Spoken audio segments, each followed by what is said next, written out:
Let's get started here, guys. We got people still coming in, but it is 3 minutes past the hour. So to all the attendees, thank you for joining today. My name is Chris with ChannelBytes. Appreciate everyone taking time out of the day for this discussion. Super excited. Darren, good to see you again, as always. But let's introduce our speakers, and we'll go to our guest of honor, Klaus. Klaus, tell us a little bit about yourself. And also, if you could, just give us a quick minute on your company. Yeah, sure. So my name is Klaus Hetting. I'm the CEO and chairman of an organization called Wi-Fi Now. So we've been supporting the Wi-Fi industry for something like 5 years with media, with events and disseminating knowledge. We work very closely with a lot of companies out there, including Cambium, for example.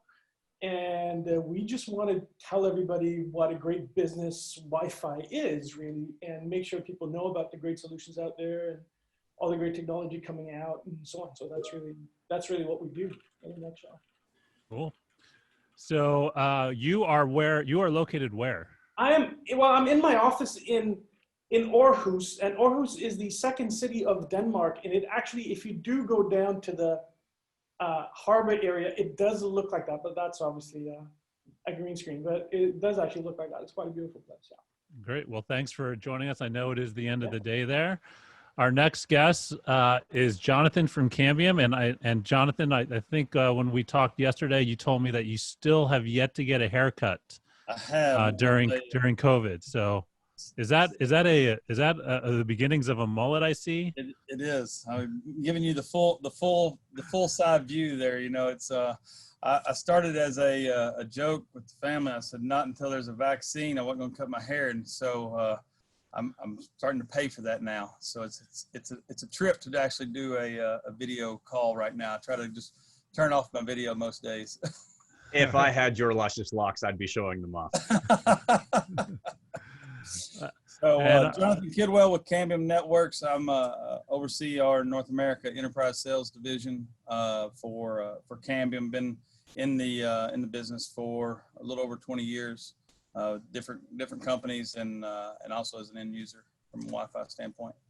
Cool. So well, I did a little stalking on you earlier on, and so you are a network engineer turned salesperson. I am. Correct? Started out as a field engineer, and even before I came over to a sales organization, I was doing firewalls and IDS, IPS for Department of Education. So cool. Actually made that transition. So do you know what SDN stands for? I know what it's supposed to stand for. I got a lot of other names that I won't repeat over the air, but yes, software-defined networks. So I'll credit somebody on Reddit one day. I was reading through Reddit, and he goes, it's called salesman-defined networking. The truth is we see it. The last person, or I guess the second to last person, Darren, who has been part of these discussions a lot. So thanks for coming back. Hopefully you are in a safe location. Have you been evacuated? Absolutely. I did last week. Yeah.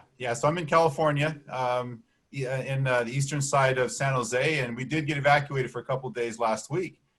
Been dealing with a lot of smoke and fire and flame. So been a lot of fun, but we're back at home. No problem at all. So I'm talking to you guys, obviously in my office. My 13-year-old son, middle school, he's downstairs going to school right now. So this is the reality, man. This is the world we're living in now, we're doing really well. I got to tell you. So I've been in technology for a product manager for about 17 years, Wi-Fi for 15 years, and loved it from the very first time. I helped a friend of mine out at a hotel in Pleasanton, California, install Wi-Fi, and I thought this is the coolest thing ever. So I've been hooked on it ever since. And I got to tell you, props out to Klaus. You know, Klaus kind of undersells himself a little bit there. He's one of those guys that people like me call when we're at these juncture points in new technology, and we want to make sure we're doing the right thing in terms of being product managers and building the right product. So it's a good team here. Thanks for that. Thanks for that. I really appreciate it. I guess I'm the guest spot. I didn't even realize that, but it's great to be here and great panelists as well. Thank you. Let's talk about that product for a second. Yeah. Well, let me introduce the main man of the hour here, all the way from Canada, Cameron Martel. And let's kick it off here. Main man of the hour. I'm sorry, everybody attending. This is going to be a disappointment. I want to show you. So, okay, so we're going to get into this, but leading up to this event, obviously, we wanted to bring awareness around the community and get people to actually come and whatever. And that kicked off a pretty hilarious chain of events. Wi-Fi 6, very polarizing. Let me show you what I mean. Oh, man. So we ran this ad, right? You all can see my screen here? Yep. We ran this ad. When someone says 802.11ax instead of Wi-Fi 6, seriously, why are you saying 802.11ax? Why are you asking me this? That's a good question. Because I'm not a marketing shill. Thank you. What happened to 1 to 5? Oh, one of my favorites is right over here. We're not starting at 6. F off with this.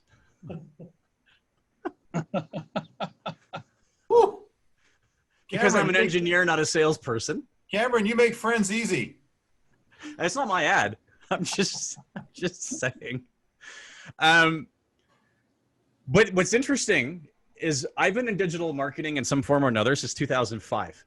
I have never in my life seen an ad generate. Look how long this PDF is.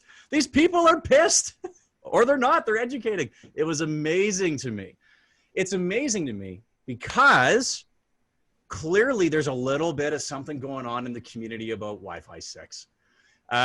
So we set the stage with a little bit of advertising shenanigans, but I'm actually hoping that we can clarify some of this information, maybe dispel some of that misinformation that exists.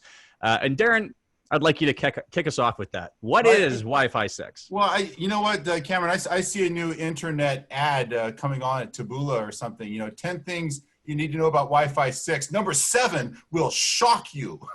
I think that'll work. So Wi-Fi 6, what is it? What isn't it? Well, basically 11AC, 802.11ac really showed us how fast Wi-Fi can go. And it really did deliver lots of speed. Wi-Fi 6 does deliver more speed. I've seen test results up to 39%, 30 to 39% faster. So it is faster. But the number one thing with Wi-Fi 6 is efficiency. Basically use that speed to get more devices talking at the same time, so we make better use of all of the spectrum available. So, one of the best illustrations of that is about a month ago, my son and I went hiking up in the Rockies, and I bought a new hat, to go hiking with. And so, a week before we left, I got a box, and it was a big box for just a little hat that I was going to wear hiking. So very inefficient way to ship that hat to me. And we've been doing, that's how Wi-Fi has been for 20 years. We've been shipping hats in boxes for 20 years. And so with Wi-Fi 6, we can now use different size boxes. And so that's the best way to describe it.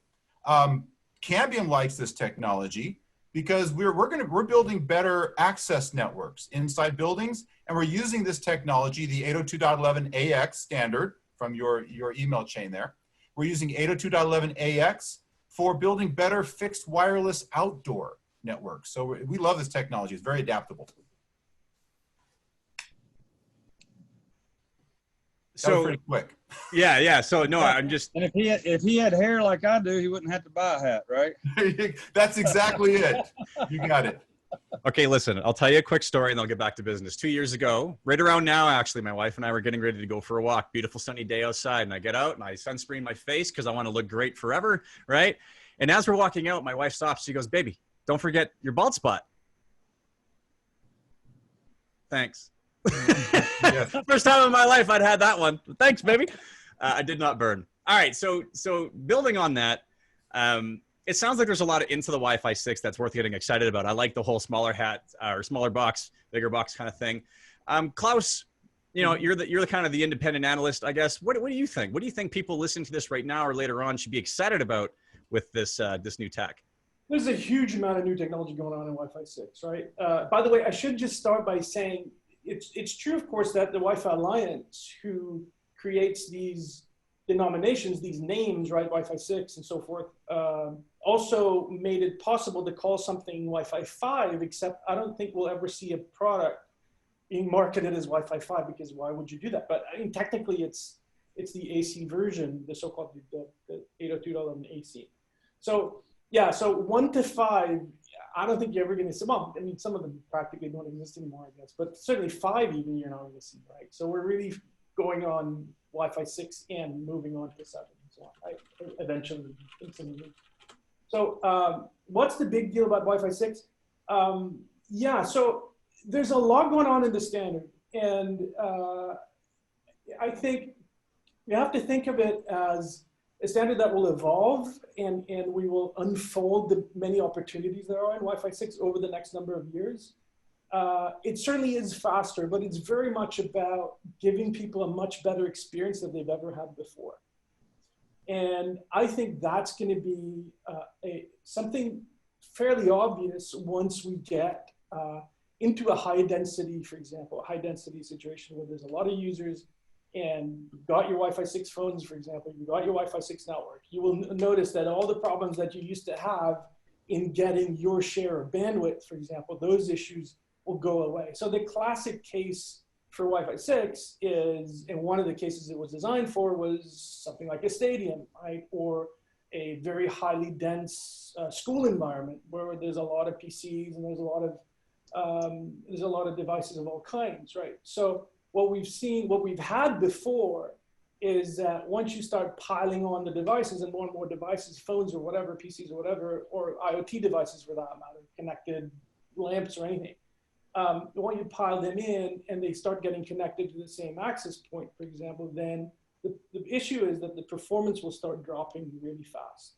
on the previous version of Wi-Fi standard. Now, because of the new technology, including OFDMA and so forth, that I'm sure Darren is going to tell us a lot more about in a moment, then these issues are going to be much less pronounced. In fact, to such a degree that I believe that some of the non-consumer applications are going to be, for example, industrial applications, are going to be really big for this standard.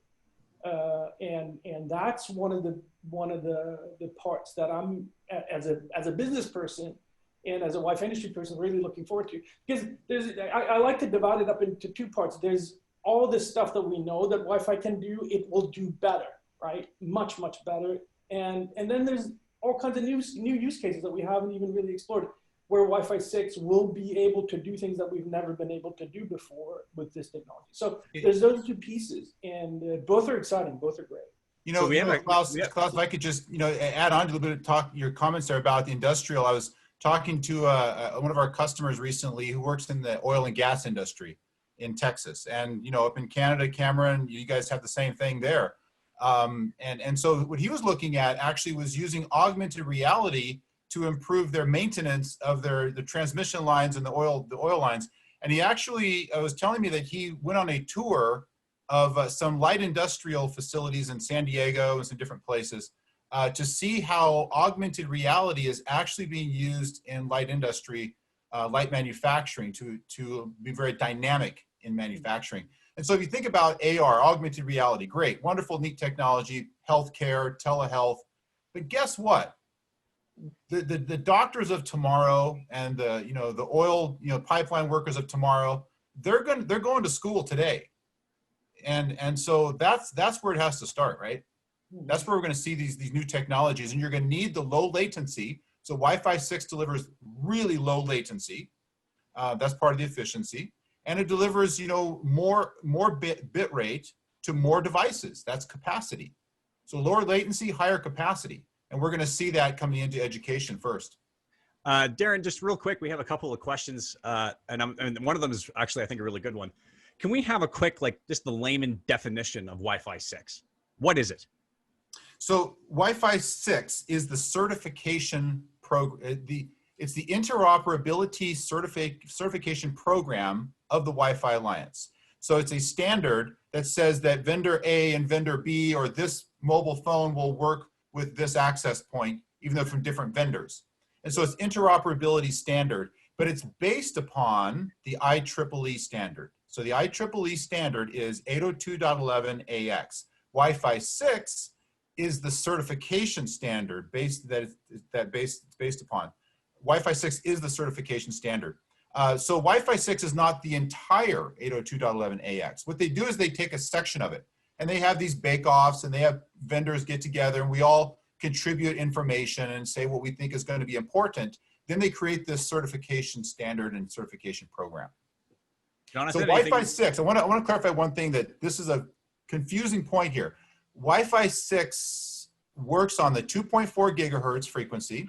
We've been using 2.4 gig for 20 years. And it works on the 5 gigahertz frequency. We've been using that for 17 years, 18 years. It does not, Wi-Fi 6 is not the new upcoming 6 gigahertz frequency.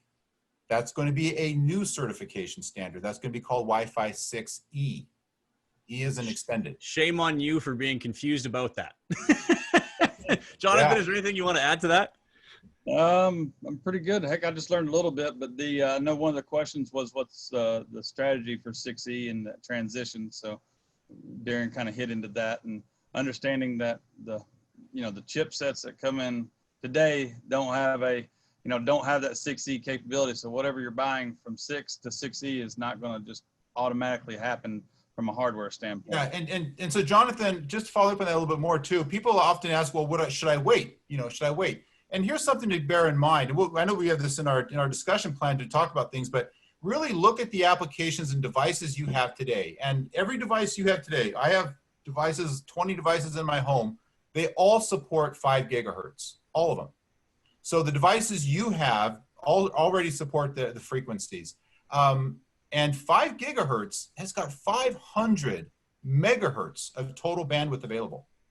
So it depends on different regulatory regions. You can use different slices of that 500 megahertz, but it's got a lot of bandwidth that's really underutilized. So now bring in Wi-Fi 6 and this new protocol, this new way of accessing that frequency, a new way of leveraging all that frequency and spectrum. It's got some nice tools that's going to make that 500 megahertz even more useful. So lots and lots of value right now. We have a quick question here, and then let's proceed. I think we're going to speak to this actually in more depth later on, but what's the impact and performance of multiple Wi-Fi hotspots in relation to Wi-Fi 6? Multiple, like as in overlapping hotspots? I guess that's probably the question. If they're overlapping each other, yeah, Wi-Fi 6 addresses that and allows greater frequency reuse. Another term there is spectrum reuse or frequency reuse. So it does address that. And so what it does is it actually takes so remember in Wi-Fi networks, there's this thing called a BSS. It says, basic service set. But you know what that really is? It's really the MAC address of the access point you're connected to. That's what it really is. So that's a number, right? The MAC address is a number. So with Wi-Fi 6, it takes that number, that MAC address, and it encodes it. It encodes it into the RF preamble. It's called BSS coloring. BSS color, nice fancy marketing term, BSS coloring. What it really is it's the identifier for the access point that you need to be talking to. So the hotspot that you're connected to, it's every RF frame is tagged with an ID. So what that allows is, that allows any other device to be able to read that ID without looking at the entire packet. It does not have to look at the entire wireless frame to know that this packet belongs to somebody else. So now it can ignore it. It can ignore those packets that don't belong to it. And so that allows what's called frequency reuse, devices to overlap using the same frequency. That's a new technique coming with Wi-Fi 6. So it allows higher density for those hotspots that may be overlapping. So we gotta, just so everyone knows, all the listeners here, if you do have questions, please use the Q&A box on the Zoom meeting. We'll get to them throughout the conversation, as you can see. And also from the panelists, I mean, we have a pretty active chat going on here, so some of it's pretty funny and a little bit distracting, but please check that out during the conversation. But I was doing a little bit of research about this before our call, and there's a lot of hype out there about Wi-Fi 6 and security. And I guess this is like the first time in like 10 years we've seen an upgrade there. I'd love to get your perspective on that. What are the benefits of this? Maybe we'll start with Klaus from kind of just from an industry standpoint. Right, so there is an association between Wi-Fi 6 and the next security standard. By the way, I'm not a security expert, so I'm going to defer more to Darren because I think he knows much more about this than I do. But there is an association between the Wi-Fi 6 standard and the WPA3, which is the upgrade to the WPA2 a standard that's been in existence, I think, for many years, right? And there are improvements on that, and a tremendous amount of work goes into making this uncrackable and so forth. However, I mean, WPA3 is not formally a part of Wi-Fi 6, but it's quite often associated with it, so that when you do get a Wi-Fi 6 piece of equipment, it will typically also support the new WPA3 encryption security standard. Yeah, it's just basically Darren, go ahead. I think you know more. No, I was going to say, I was just double up what you're saying there. It's just a matter of timing. Really, the Wi-Fi Alliance has said WPA3 is required, for Wi-Fi 6. So they've made that requirement linkage, but they are two different programs, right? They are two different things, but they've tied them together nicely. So the timing is very, very well done. WPA3, as you said, Klaus, it closes some of those gaps. WPA2, when it came out, there was still lots and lots of WEP, WEP, and WEP is instantly crackable. I can download applications. I have a Linux laptop that I can use for penetration testing, and I can crack a WEP key just in minutes, seconds, in fact. I'm not that fast with it, but guys are faster than me. They can do it. They're counting seconds instead of minutes. And so WPA2 had to be backwards compatible. It had to support some of those WEP devices, and so it was a compromised protocol. And WPA3 is much improved. So WPA3 does some better things. It does not allow for packets to be extracted from a network, taken offline, and then decrypted offline. That's one of the things, one of the gaps, and that WPA3 is going to close. So yep, we're right in sync with that. We're looking forward to WPA3. It's going to solve some of these problems. Give us another decade. So I like a lot of gadgets. I have kind of the hottest technology usually, personally, and in my home office and in our real office. So what devices out there right now that really take advantage of this technology? Well, you get your Samsung S10, first one to launch. Samsung tends to be the early launch in terms of the client devices. They did the same thing with 11AC. If you remember back in 2013, they were the first to launch 11AC. And they were the first to launch, this Wi-Fi 6. They did it in, Q1, or early Q2 of 2019, but followed very quickly by Apple, right? The Apple iPhone 11 just launched towards the end of 2019. It supports this new standard, and other vendors as well. So really so here's a rough rule of thumb. And we started to see some of the Chromebooks and some of the newer laptops shipping with them too. Yeah. That started in the past couple months. Mm-hmm. And if you look at smartphones, the average length that people keep a phone is about 2 years, about 24 months. And so because they sign a contract, right? They're buying it on a contract. So 24 months. So generally speaking, you'll cross the 50% threshold in about half that time. So about 12 to 15 months, you'll cross the 50% threshold. So if you look at Q4 2020, fast forward about 12 months, that tells us that you'll start to see lots and lots and lots of devices in your network, 50% or more, in late 2020 and Q1 2021. Yeah, and really one of the reasons the cell phone companies, come out with it first is the battery efficiency on Wi-Fi 6, right? I mean, that's a big piece of battery efficiency and then in schools, where you don't have the ability where everybody's mobile and moving around a lot, the Wi-Fi 6 with the battery efficiency is a big piece to that. So am I hearing, are you saying I should wait until 2021? No. Is that what I'm hearing from you? Absolutely. Well, maybe you should, Cameron, but the rest of us, we have other things to look at. Okay, if you're out there on the open road in your new motorcycle, what do you need? What do you need Wi-Fi for? How am I going to upload my exploits to Facebook? Hey, you got to do that. We want to see those pictures. Yeah. And live video, live stream it. So look at the market that you're in and look at the types of devices, and just consider for a moment education market. And I'll pick on this one because I've got some interesting news this week to share. education tends to upgrade faster, some parts of education. Who's going to send their school to a university at the prices that they're charging and not send the latest technology with those kids every year, right? So higher education tends to upgrade faster. That's a fast growth market. And just personal devices in the education market tends to be a fast adopter of new technology. So we have a customer that's deployed Wi-Fi 6, education customers, kind of a high-end school. They told us on Monday, I saw information, over 50%, they just crossed the 50% mark in devices on the network. They were doing some of their pre-school opening testing and they actually started opening school, I think was Wednesday or Tuesday this week, Wednesday, I believe. And so they were doing some pre-opening testing and slightly over 50% of devices were running AX. So yeah, we're seeing it even now. So it may not happen in your market till Q1, but start planning now. I want to interject here. We do have 7 questions currently sitting in the Q&A. I do want to remind everybody attending, please send your questions through to the Q&A. We are getting a lot of questions via the chat, but the problem is there's so much coming in through the chat that it's actually very difficult for us to keep on top of it. Some of you are dropping jokes. Some of you are making fun of my hair. It's all good. Just drop your questions, actual questions in the Q&A. We have 7 currently. I'm going to burn through a few of those. Let's start off with this one. What are the implications for higher bandwidth point-to-point and point-to-multipoint applications?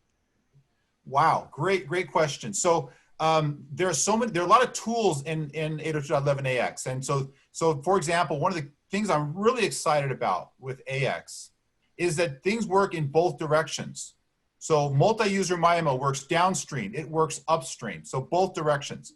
OFDMA works downstream, works upstream. So the bidirectionality is a key part of delivering low latency and greater efficiency. Now, when you're talking about my smartphone, you know, there's a limitation as to how efficient it's really going to be because it's dependent upon that smartphone and that particular vendor. How well do they implement the upstream parts of it? When you look at the fixed wireless outdoors and use that same technology in a fixed wireless network, I control both sides of the link. I have the access point and I have the client device, the subscriber module, and the same vendor controls both of those devices. So now we can optimize those protocols and we can find some other things buried deep in there to make it even better. So Cambium has done this before. We have used standardized 802.11 AC chips, and we've actually delivered upstream and downstream bidirectional multi-user MIMO using 802.11 AC. We've done that, and other vendors have not been able to do that, but we know how to leverage all the little levers and knobs that you can turn down close in the driver. That was a nice subtle flex there. Good job. The next question. I'm going to read this one verbatim. What major PHY layer improvements in Wi-Fi 6 WRT 2 previous versions? How has latency improved? Oh, PHY layer improvements. So a couple of things I'll just mention briefly. That could be a massive topic, which will get me into trouble with the engineers when I start saying things that are wrong. So I'll say things that I know. There's a lot of, so one of the problems with AC Wave 2 is that the multi-user MIMO just did not work very well. The reason it didn't work well is because of the signaling between the mobile device and the access point, okay? They just did not have an efficient way of signaling back and forth so they could conduct multi-user MIMO. So that is being improved. The signal is being improved with Wi-Fi 6 so that we're now embedding that feedback loop is being embedded in other management frames. So additionally to the PHY layer, if you call it the PHY layer or not, but I think you can, 1024 QAM. And a QAM is the density of the bits. It's a target that you want to set, and you want to map your bits into this target as densely as you can. And the current standard 802.11 AC is 256 QAM. And with Wi-Fi 6, we now support 1024 QAM. So we're increasing it by 25%, the density. The density of the bits packed per symbol. That's a PHY layer type improvement. And I mentioned the BSS coloring. that's also at that layer. Sorry, go ahead, Jonathan. I was just asking Cameron if he got all that. Yeah, sure. and not just because this event's being recorded. I'm sitting here, I'm like, oh, you lost me. You lost me. But it's hard to have qualms with an answer like that. I could not resist. No qualms at all. We have a half dozen more questions here. Can we maybe lightning round some of these? Oh, now we have more than a half dozen more questions here. Can we lightning round some of these? Yeah. Sick. All right. What kind of backhaul improvements do we think are going to have to be made to experience the full capabilities of Wi-Fi 6? Multi-gigabit. Love that. All right, cool. And then Klaus, I think this one's actually perfect for you. Is the Certification and Marketing Alliance, which is a subset of the 802.11ac, creating a scenario akin to an IE6 hack of the HTML nightmare that corporates struggled with until almost 2013 to never get over Internet Explorer and other versions? I have no idea. That one. Hold on. But I don't know, Darren. Did you catch any of that? I'm reading it. Yeah, I was going to say, like, because obviously PHY was fine. Thanks for letting me do that, guys. And anyway, so you just go right ahead and read that one. Well, that next question I think we'll pick up in our next discussion. Yeah, yeah. Oh, we'll go there now. Right ahead, guys. No, I think on the backhaul question, just one thing, Darren was saying multi-gig, you got two pieces. You've got one, the AP connecting into the switching architecture.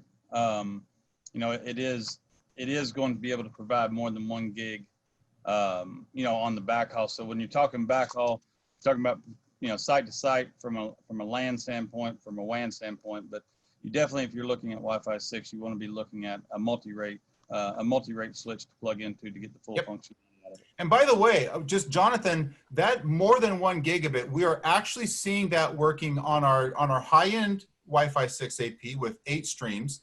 We're also seeing it on the lower end, the 2x2, the mass market Wi-Fi 6. It also is delivering more than 1 gigabit per second of throughput. So the entire standard is multi-gigabits, more than 1 gigabit. So you need it in your access network. That's your Ethernet switches.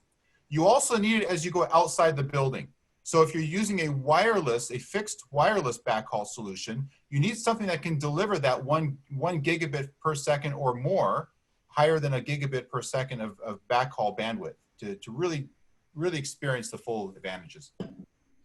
So let's talk about some use cases. We have a question here, and I think the question is probably from a VAR reseller, and I'm going to direct this to Jonathan to start.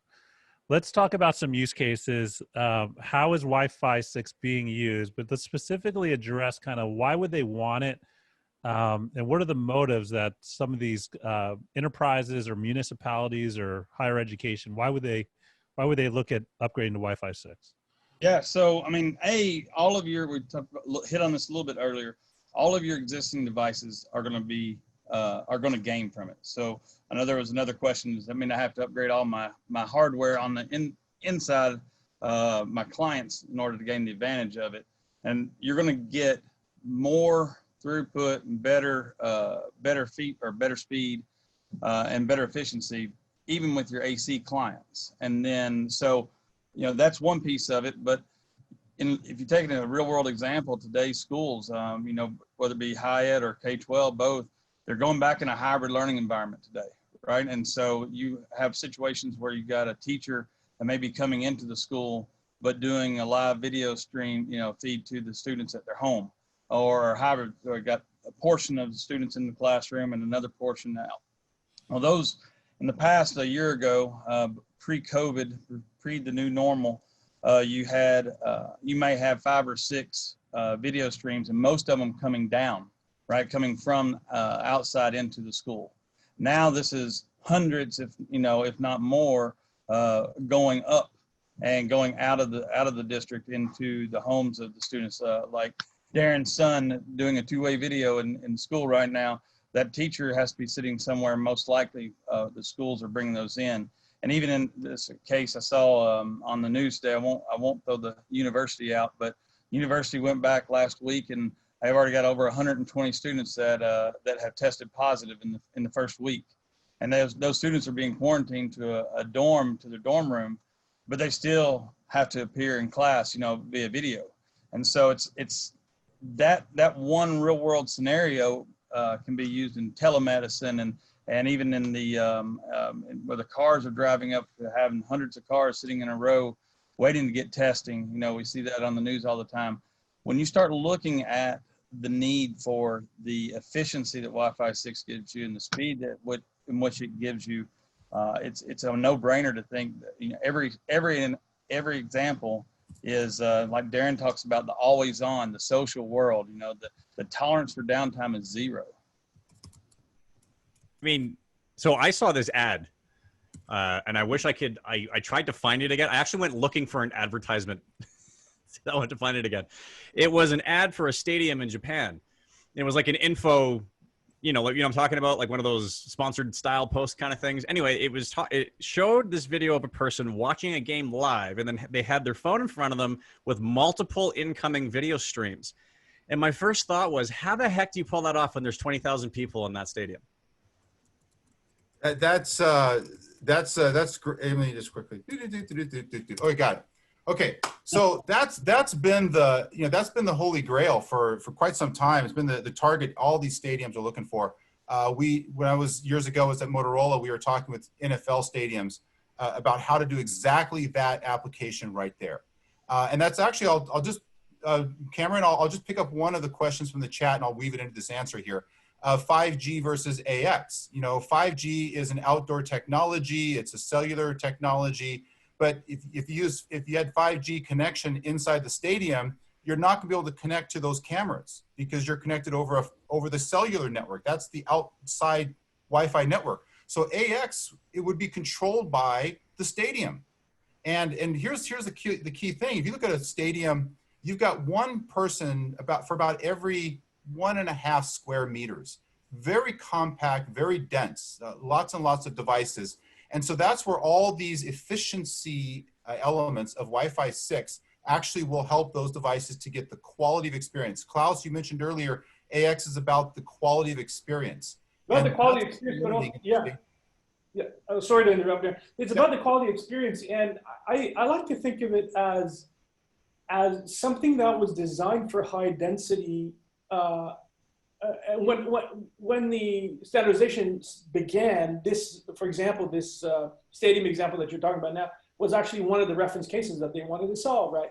But the thing about it is that in the meantime, everything has, practically speaking, become high density, right? There's hardly a non-high density scenario left anymore. Your home is definitely high density now, right?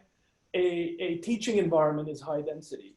An office is high density, just because there's so many devices now that we each carry, 2 or 3 of them, and maybe more, right? So that's the IoT world, right? I mean, it's just the IoT world has made everything even more high dense. Exactly.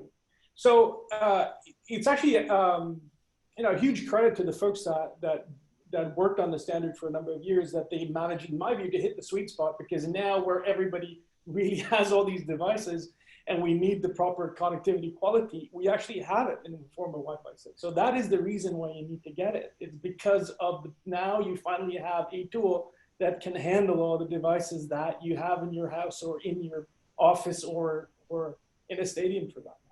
Okay, so is the cellular offload becomes, they want to get as many people off in a stadium. They want to get as many people off of the cellular as they can.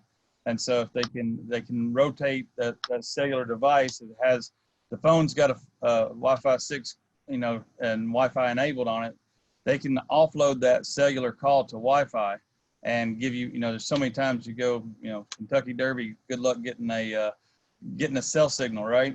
It's not that it's not there, just too many people on it. And so that need for that cellular offload to Wi-Fi is even more important in those super high density environments. Guys, I want to, okay, Leah, let's keep talking high density, because speaking of high density, I'm very highly dense and I'm not really understanding. I want to bring it back. So Darren earlier mentioned, we're looking at speeds of up to 30%. I'm pretty sure you said 39%. I did. And then you talked about a box. Can you walk me through where this bandwidth increase is coming from, dude? Yeah. So it's it comes from the QAM. QAM means that I'm going to transmit I'm going to transmit some data, and I want to pack as many bits into that transmission as possible. So QAM 1024 means that I can pack 25% more data into the transmission than the previous generation. So there's a 25% increase that we can start to add on to. And we can see that, you know, immediately, and when doing some testing, you can see that plus some more. So QAM, that's a really big deliverable. Next thing is that look at the things that rob existing Wi-Fi of speed. And the thing that robs Wi-Fi of speed is interference. It's other devices. It's not just my home, it's my neighbor's home. It's not just my business, my retail store. It's the retail stores to the left and the right of me that are also using Wi-Fi for their business. So when we start to control the interference of these other devices and make better efficient use of the spectrum, then we increase the speed. So it comes from that as well. That takes a dynamic network. It takes a dynamic adjustable network. So before I get into the dynamics, so Wi-Fi 6 has two things that gives the efficiency. One is OFDMA. OFDMA takes the transmissions and splits it up into small bite-sized pieces. Instead of transmitting 20 megahertz or 40 megahertz at a time, it can now assign small resources as small as 2 megahertz and then spread them out to different devices so that multiple devices can transmit at the same time. That's called OFDMA. Now, there's another one, multi-user MIMO. I mentioned it right up earlier, which we used it before. It's better, it's more efficient now with Wi-Fi 6. So we have multi-user MIMO and we have OFDMA. The problem is you can't use the two at the same exact time. They actually are incompatible. So now, dynamic. We're using Qualcomm. Qualcomm is one of the leading vendors, chipset vendors. They have lots of experience with the LTE world, and OFDMA comes from LTE. So we're leveraging Qualcomm's latest and greatest chipsets. Makes a great product. It gives us lots of tools to build a great technology. And so we're using their latest stuff. And now here's what Qualcomm does that I like. Qualcomm's driver is very dynamic. So it can select the OFDMA or the multi-user MIMO. So you don't have to manually set a configuration to change that. It does it automatically.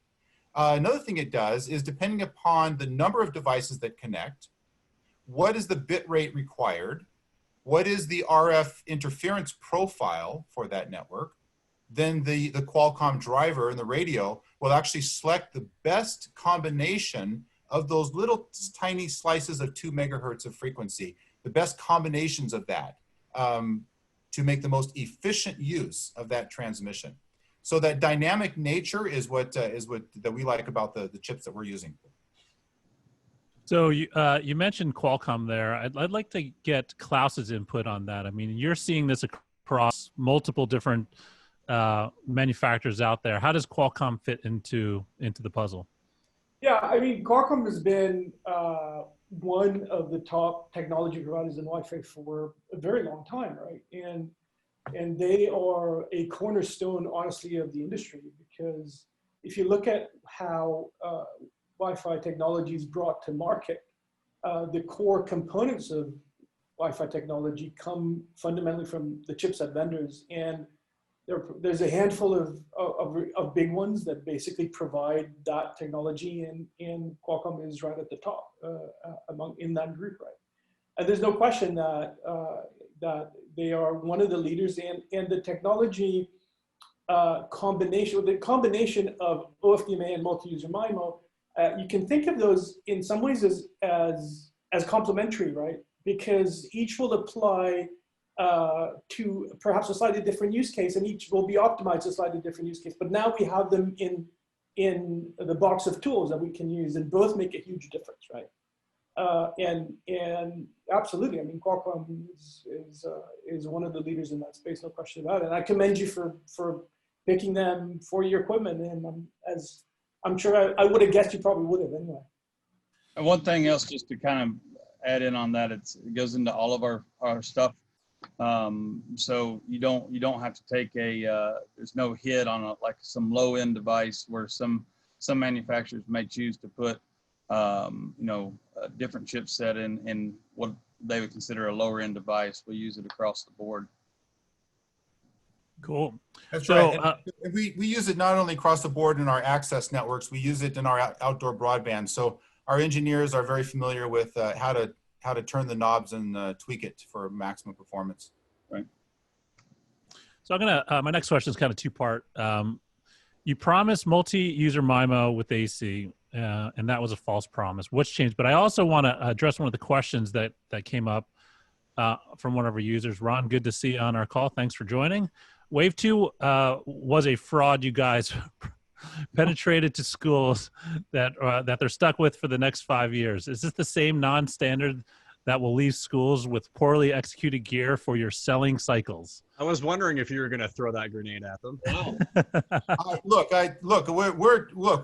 We're right with you on that, but let's take a step back for just a moment. Multi-user MIMO does work. It just doesn't work as well as everyone thought it would when it was first talked about in 2013, 2012. And remember, it goes back that far. So really take a look at your network today. Your existing, forget about Wi-Fi 6 for a moment. Let's just take a step back and look at those 11AC networks that you've deployed. And what was the main reason what was the main features of 802.11ac that caused your networks to need it and to see improvements? And it really is around the packet aggregation in 11AC. It aggregated packets better so that there's less acknowledgements required. Let me give you some numbers on that. Roughly, plus or minus a few percentage points, 11N is less than 50% efficient. So if I have an RF rate of 100 megabits per, I'm linked at 100 megabits per second, I'll be lucky to get 48 megabits of actual throughput, actual usable bit rate. So we usually use 50% as the round number for that. 11AC, again, I'm not talking about wave 2, I'm talking about 11AC, is 65 to 72% efficient, right? So that's why you bought 11AC. And never look back on that and think you made a wrong decision. You did not. That was a great decision. And be very proud of that fact that 11AC delivered a better network. The problem is if we were still, if every device, if we were all using Samsung S3s, which I'm not, I don't think any of you are, we'd be fat and happy with 11AC, wouldn't we? But two things have changed. All the devices, that's changed. Number two, all the applications. Go back and think for just a moment. Please think for just a moment, 7 years ago versus today. Today, we do Facebook live streaming. Devices just constantly are sending updates to social media, TikTok, Facebook, WeChat. WeChat in China is a social media app that is used by businesses to talk to their customers directly. So the world has changed in the last 7 years. Social media is always on. Cloud never sleeps. The cloud never sleeps. We didn't say that 7 years ago, but today we say that, and everybody acknowledges that. We all understand that. The devices have changed, the applications have changed, and therefore the technology is adapting to the new reality. Yeah, and I think what determines upgrades is the client these days, right? More, it's like Klaus was saying, end user satisfaction, right? The quality of the experience.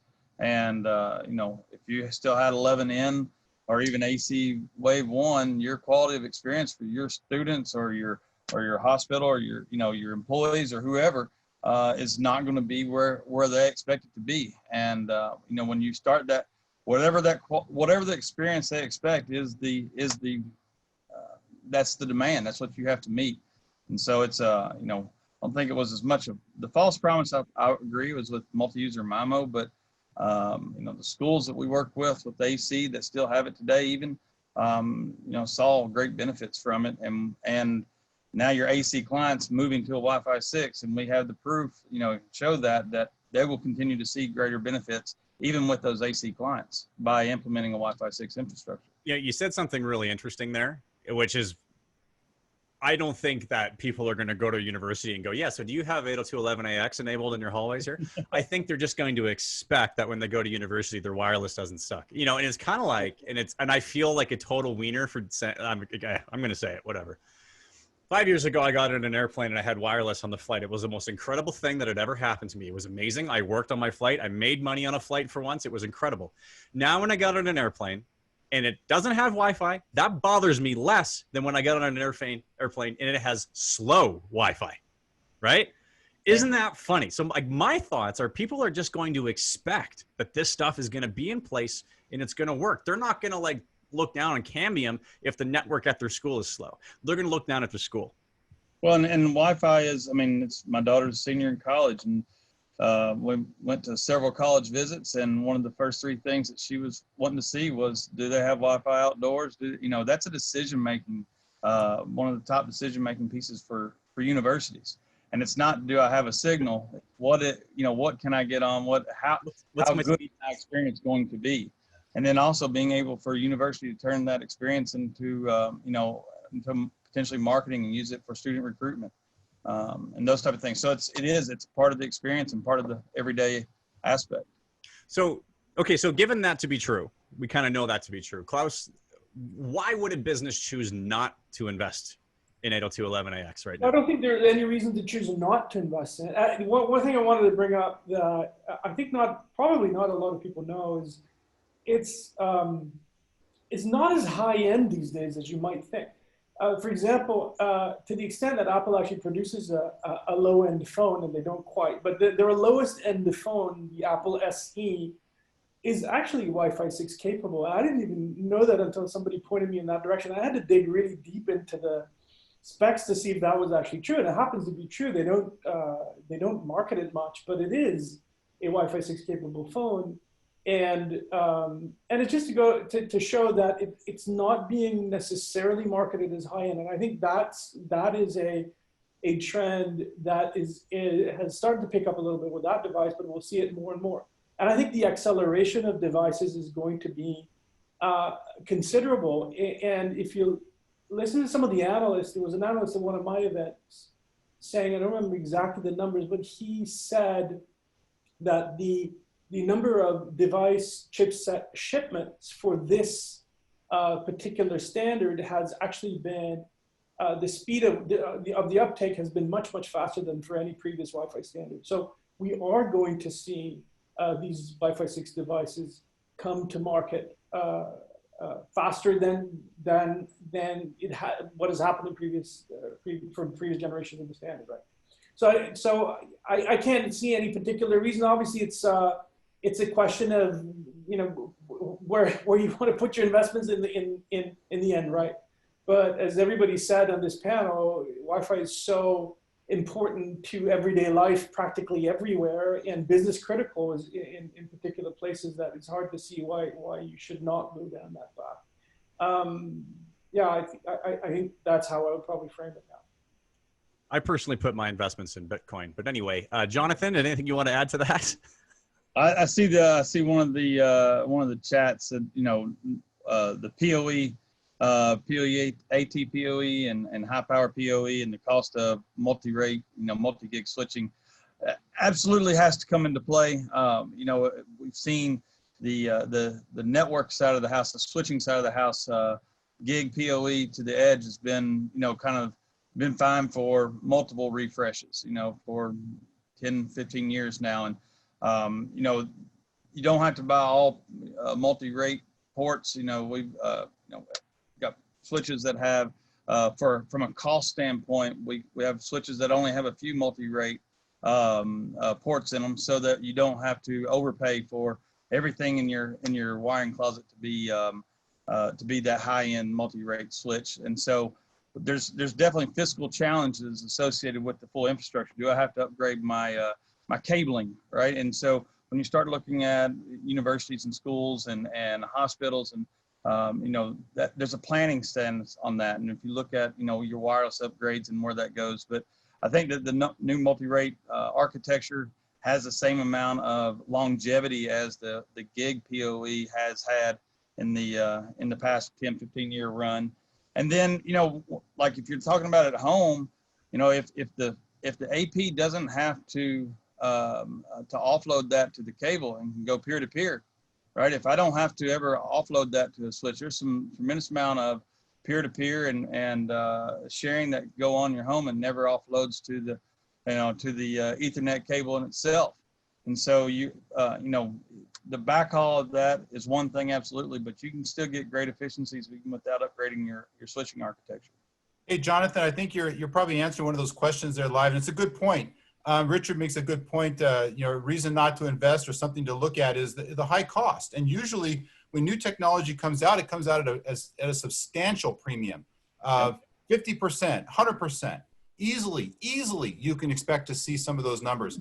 But actually, so Cambium's actually taken a little bit of a contrarian approach to that. And Jonathan mentioned some of the things that we've done specifically to really deliver that lower cost. If you don't mind, Jonathan, I'd like to sort of emphasize what you said there and point out a couple things. One is we do have the XV3, which is very high density.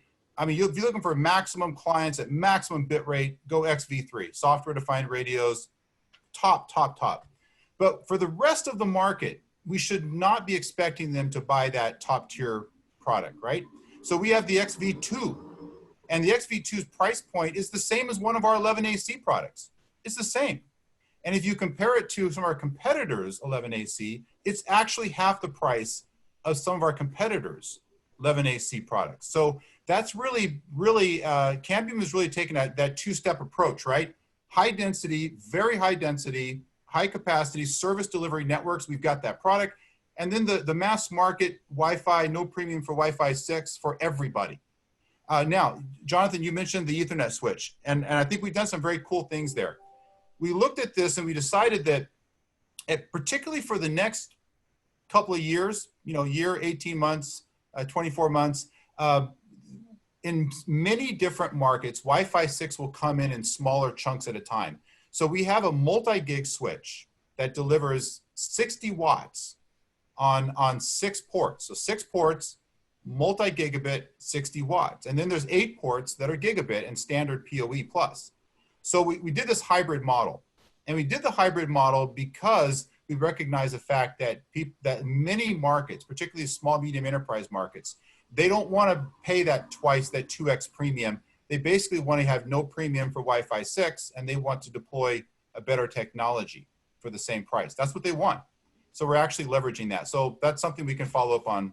And with an IoT, may be slower to adopt that, from, the oil rigs and some of those things that don't need that high bandwidth. And so you're still going to have a lot of verticals that will be, some move faster into that if it's cameras and need that bandwidth, and some move slower if it's just a hello and lower latency okay with. Yep. All right, guys, I want to jump into just a couple of questions for you guys, and then we got 10 questions currently sitting in the Q&A that I'd like to get through as well, make sure that those people get answers. And actually, this was thrown in the chat, and I don't know where in the chat it is now. It's about 4 miles up, but I did see it come in, and it was concerning the lifespan tied to 802.11ax. So I was curious if you could maybe speak to what you're kind of expecting that to be. Jonathan, maybe? Lifespan's going to be determined mostly by the IEEE and then also the clients. I think the clients, and the efficiencies of what Wi-Fi 7 or 6E is going to give us, and your, how that relates to you today. I think there's so much improvement in Wi-Fi 6 that you're looking. I think the average is a 5-year. Some people start to plan about every 3 years, but on a 5-year refresh. But we don't know what we don't know about the new standards and coming up. And so I would say, in a world of video and always on and cloud never sleeping environment, that's going to be a need for bandwidth. It's always going to be, more every day. And so how long it can last and how long it can hold up to 3 years from now, 4 years from now, I don't know. But I think it's got so much efficiency and so much improvements over AC that I think it's going to be here for a while.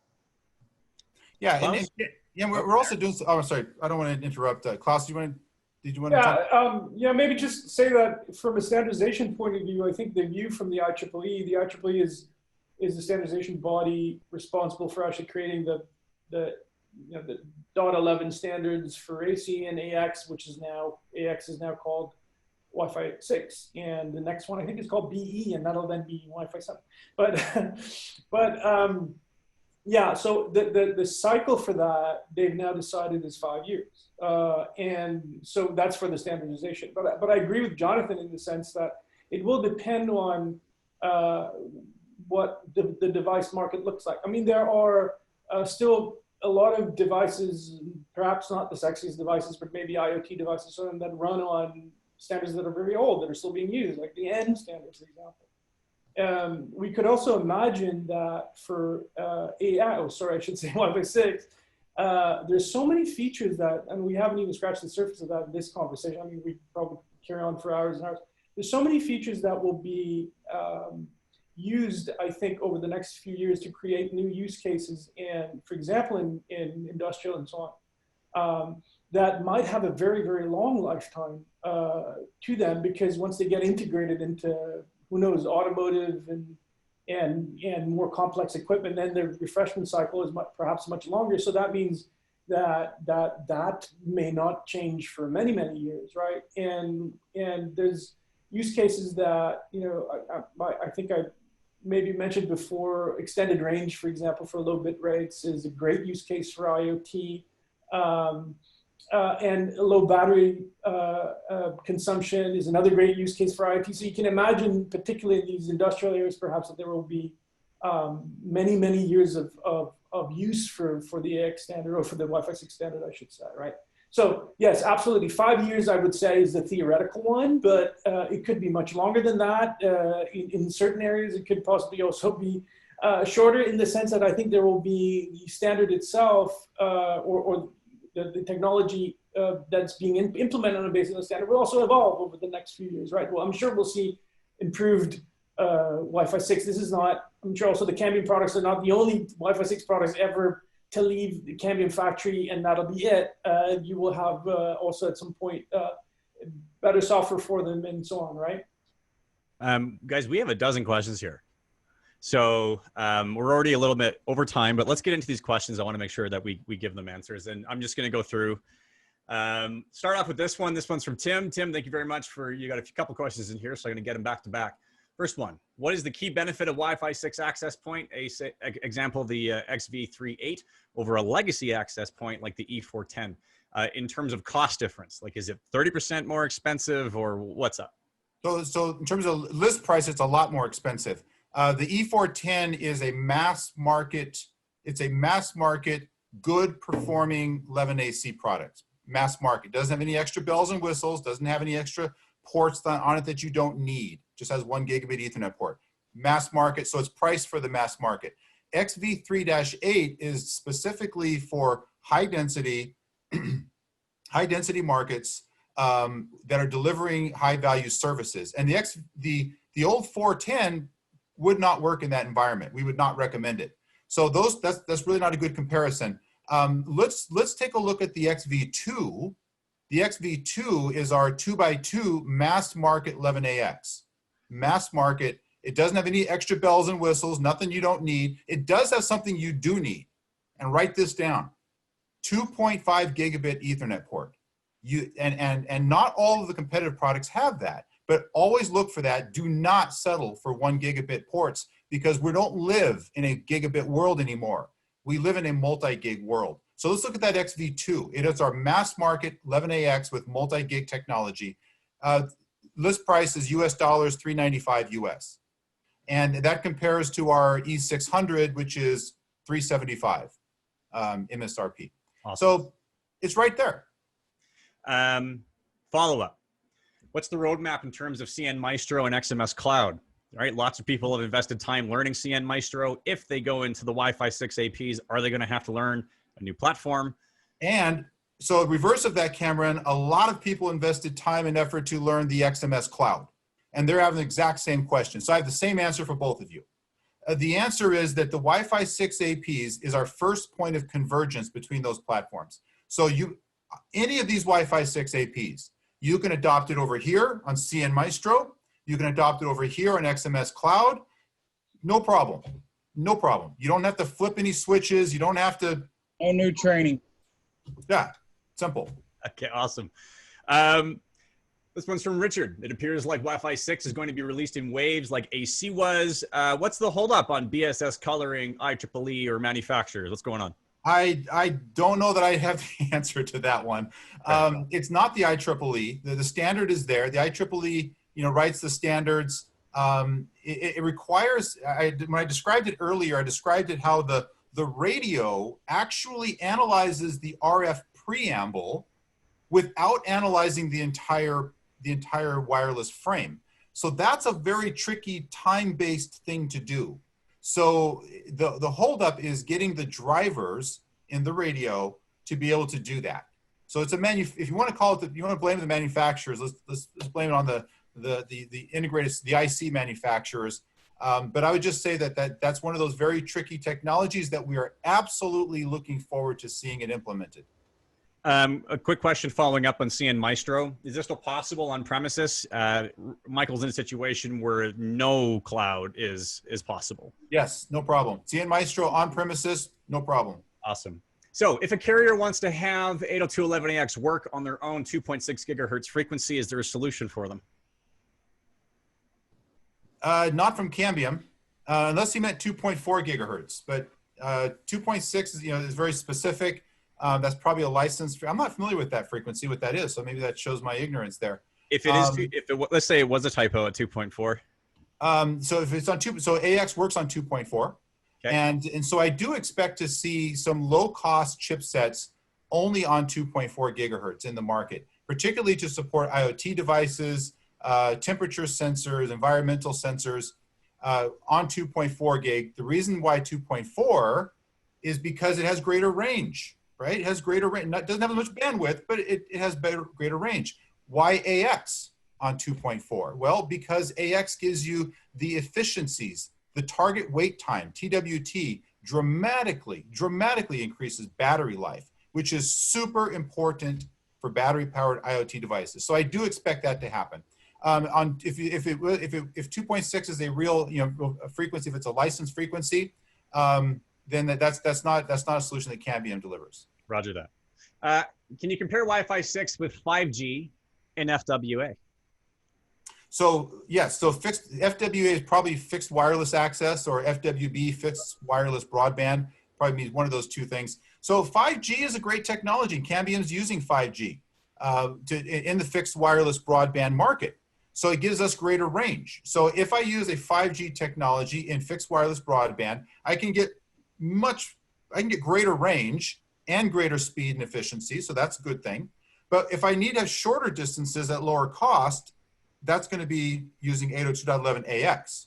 So it really depends upon the range, how far you need to go, and the available spectrum for you. And so Cambium is delivering this technology today, even CBRS technology running in 3 gigahertz bands that people are using in fixed wireless broadband. Awesome.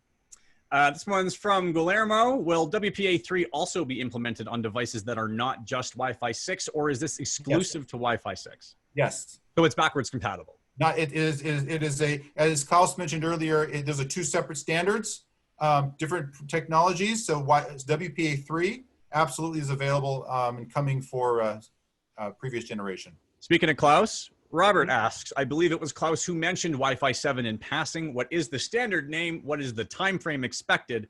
And what are the expected improvements over Wi-Fi 6 or 6E?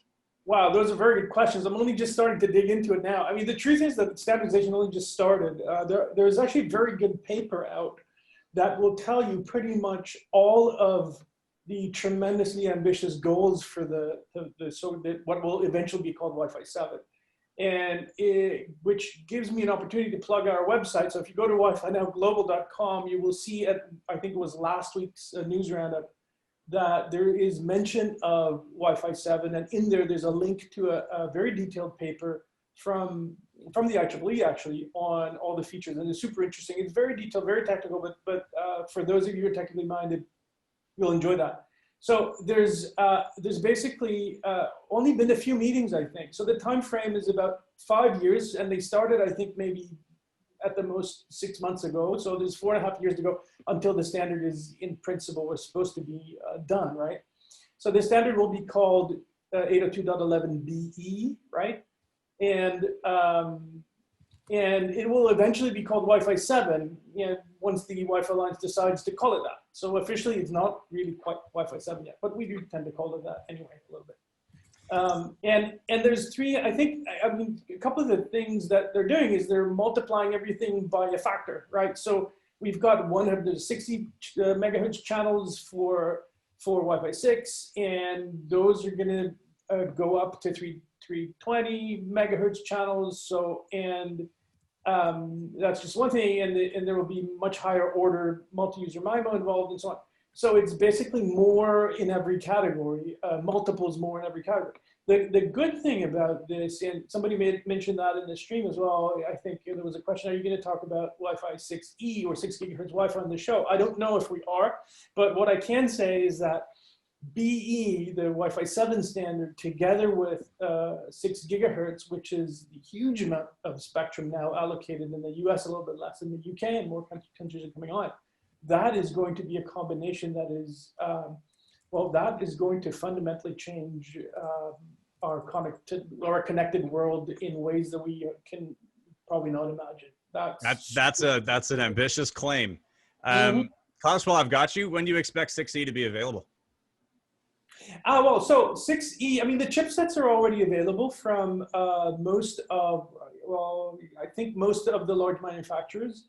And I know that there is work going on 6E. I think we will see products over the next 6 months to a year that principally use the 6 gigahertz band for meshing. So not so much for the end product, and not so much for your phone, but more for connecting, for example, within your home mesh units. And the beauty of that is that you can really build a tremendous backbone, especially in your home, but in principle also in the enterprise, a tremendously powerful backbone because you've got so much spectrum to work with. So the kind of mesh performance that you get today will be tremendously enhanced because all of the backhaul will be running on 6 gigahertz, and then you can run your usual Wi-Fi applications on the 5 gigahertz once you get to the endpoint. So there's tremendous room for performance improvements there, but I think we'll see it in backhaul and meshing first, right? Darren, Jonathan, and what's Cambium's take on that 6E availability? Yeah, so we're working on that now. As Klaus said, the Qualcomm supplied us with the chips to start the development work. And as Klaus mentioned, a nice move there. He's talking about how he's really basically acknowledging the fact that the clients don't yet have the capabilities to support it. So you don't want to buy that. It's like buying a Tesla before they had the big power chargers. You're limited in where you could go. And so by having it device to device, in a mesh configuration, the manufacturer has both ends of that link. So that's a smart way to go. What Cambium is, we're building the access layer network. So we're building 6E into the next generation technology, but we're going to do it. We're going to try to be a little bit smarter about it. We're going to use software-defined radio. I'm not going to say very much because I'll be opening the kimono too much here, but we are doing some special things with software-defined radios to make sure that when people do make that jump or they buy that product that supports 6E, they're not going to be left with a radio they can't use. Let's just put it that way. Anybody who's been keeping tabs as I have, that is now 6 flexes from Darren. 6. You can't say too much. He knows I'll go sell it before he can deliver it. All good. Can you comment on compatibility testing given the current direction of automotive and ITS safety band status? That's not something I'm familiar with. I'm not following the ITS. It's been over 10 years since I've been involved in ITS networks. It's been quite a while, so I'm not up to the current standards. Klaus or Jonathan, do you have anything? Sorry, Helen. Wish we had a better answer for you. I apologize for that, guys. In a market where you don't have 802.11ax complete features of ST, then how can we achieve complete 802.11ax feature validation on certification? So that's what the Wi-Fi Alliance does. And remember, we talked about at the very beginning, what is Wi-Fi 6? Well, it's a certification program.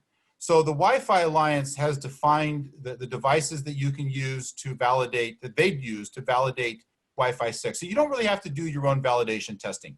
If it is Wi-Fi 6 certified, it's been certified against those types of applications and devices. So that's why Cambium pays a lot of money to the Wi-Fi Alliance to be part of that organization, to get that certification, get that sticker. Now, related to that is local type approval and regulatory approval. And so regulatory approval is really they're really concerned about two things. They're concerned about the intentional radiated emissions. That means the RF that you want to be testing. And they're concerned about unintentional radiated emissions. In other words, the stuff the spurious transmissions that can interfere with other things. And so in that space, they're not concerned about Wi-Fi 5, Wi-Fi 6, 11AC, AX. That's not part of the testing because they're really concerned about the RF. So certification testing, type approval can be done globally today. If you've been doing it with your 11AC products, you can do the same thing with your Wi-Fi 6. Okay, last question. There's a lot of questions there, but this is going to be the last question and we will close it out. So how do you design a Wi-Fi 6 network? What kind of tools do I need and what type of tools are available? So I can take that one. We actually offer a free Wi-Fi designer tool off our website, and you can download it, and you can import your images of your house or your school, any location, and then you can actually bring in the APs that you're looking at. And you can even compare. We have all of our AC Wave 2 access points in there also, and so you can compare and you can give yourself kind of a nice idea of what you'll be looking at.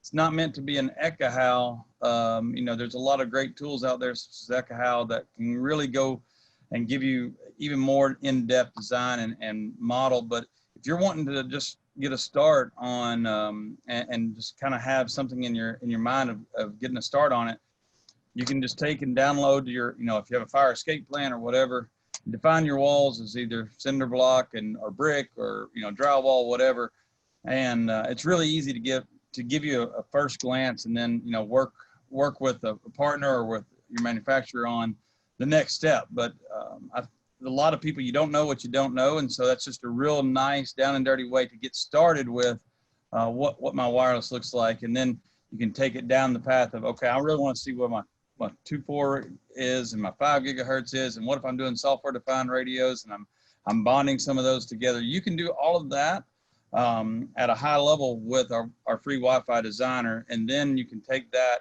to the next step of working with a partner or manufacturer to bring in a true Ekahau hard site survey. It's not meant to replace Ekahau or on-site test, because it doesn't know what other interference zones that you have out there that if you want to do a true walkthrough, but it gives you a good start with it. Klaus, what are you seeing out there for tools, just from an industry's perspective? I think I'll just basically second that. I mean, there's a handful of very, very good professional tools for Wi-Fi planning, and Jonathan mentioned one, and there's a whole bunch of other ones. Well, not a whole bunch, but a handful of good ones as well. But I mean, to get a good initial feel for what you want to do, or and how you might want to plan your network out, and what the impact of Wi-Fi 6 is, it's great to have tools like the ones that Cambium provides. I think that's a great way to go. Solid. Well, listen, I really appreciate everyone's time. I know we went a little bit over here, but thanks for hanging in there with us. All of this content will be made available on our YouTube channel in a couple days. Thanks a lot for all the attendees, and Klaus, thanks for staying up a little bit later. Well, good. Right, It was fun. Have a great day, everybody. Take Thank you all care. very much. Take care. Cheers. Cheers.